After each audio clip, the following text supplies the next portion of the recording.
Kia ora everybody, Chris Farhi here from the Bayleys Insights and Data team. We've got Eos Li from our team to talk about the biggest news in New Zealand real estate. So first question, Eos, where's Oakura? Oakura is currently in Taranaki office. Yeah, so it's been, I think it's like a week down there. Yeah. Seems to be having a good time, which is cool. So look, we've got a good lineup of content this week. We've got the announcements around Auckland's second Harbour crossing, latest house price forecast from Westpac, snapshot of recent residential and lifestyle sales from Taranaki. We've got some content from our global partner, Knight Frank, and of course the property of the week. And so first off, Eos, something pretty big this week was the government's announcement around the second harbour crossing for Auckland. Right. So what do we know about this? So the plan involves 2 tunnels, each with 3-lane road, and there will be a separate tunnel for light rail. Yeah, and it's interesting, right, because the road tunnels look like they'll be implemented first and then the rail tunnels after that. And it sounds like it'll be several years before they actually do anything. Yeah, right. So it will take several years before the tunnel construction really start, and the light rail tunnel will start after that. Yeah, so quite interesting. And then if you look at the route, sort of various suburbs across the north shore of Auckland will be impacted to varying degrees by either the road or the rail.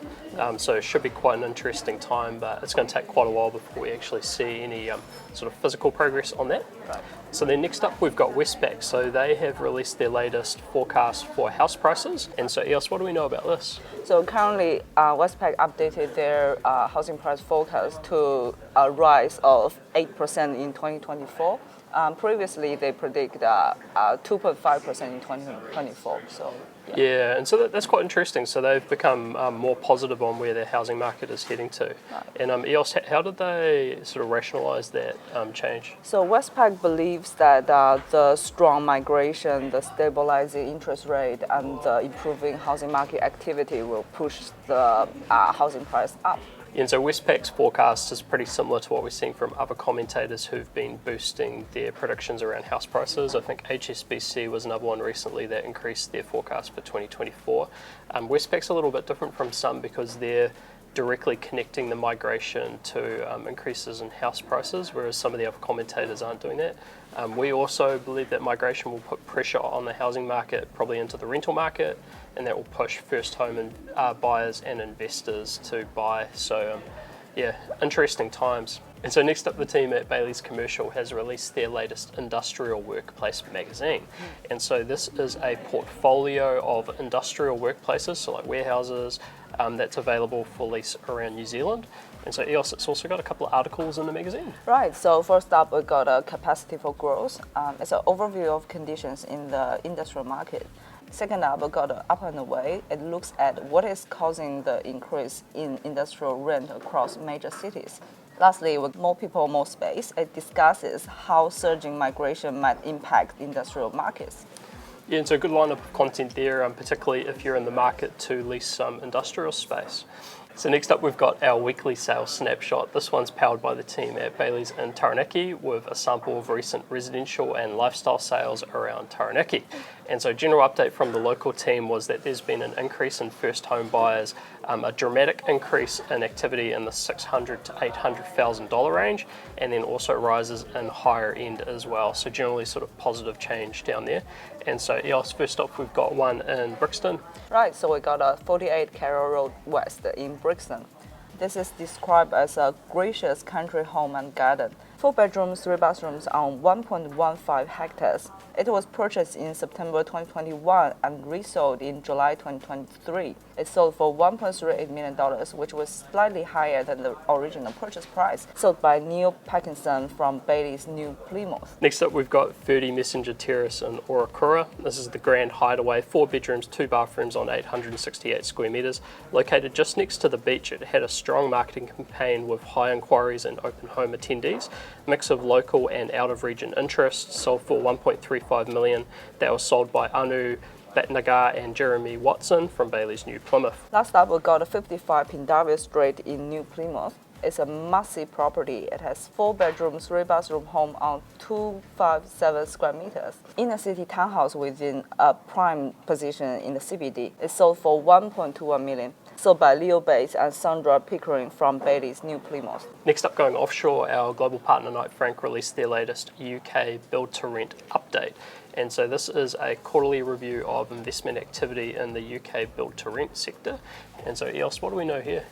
So the investment volume have remained robust despite some slowdowns in some other sectors. Yep. And the activity is particularly strong in some areas. For example, there's an increase in investment into single-family housing as opposed to multi-family apartment. And the second one is increase in investment in regional UK as opposed to London. And so that's quite interesting, because if you look at the build-to-rent sector in New Zealand, still like an emerging asset, but most of the investment at the moment is going into apartments as opposed to single-family like standalone or terraced housing. So it'd be interesting to see if we see investors transition to that as well.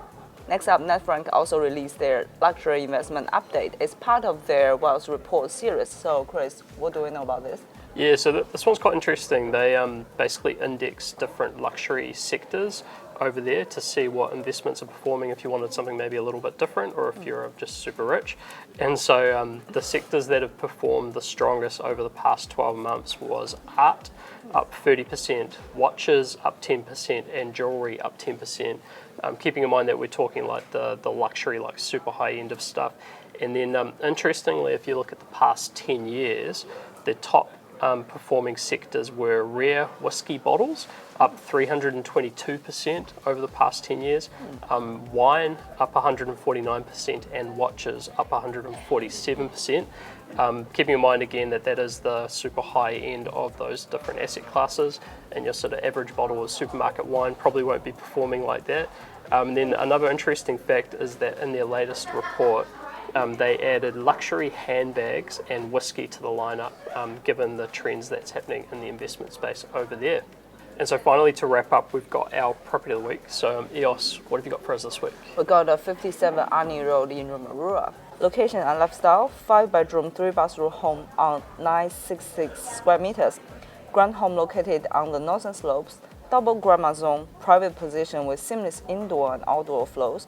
Contact Gary Wallace or Vicky Wallace from Bayleys Insights. And then for my property of the week, I've got 120 Pendarvis Street in New Plymouth. And so this is an inner city oasis, prestigious lifestyle, 4-bedroom, 3-bathroom home on 921 square meters, impeccably renovated 1920s home in a dress circle location. It's got outdoor entertaining with an all-weather room, kitchen and a pool. So if you want to learn more about this one, contact Neil Parkinson from Bayleys in New Plymouth.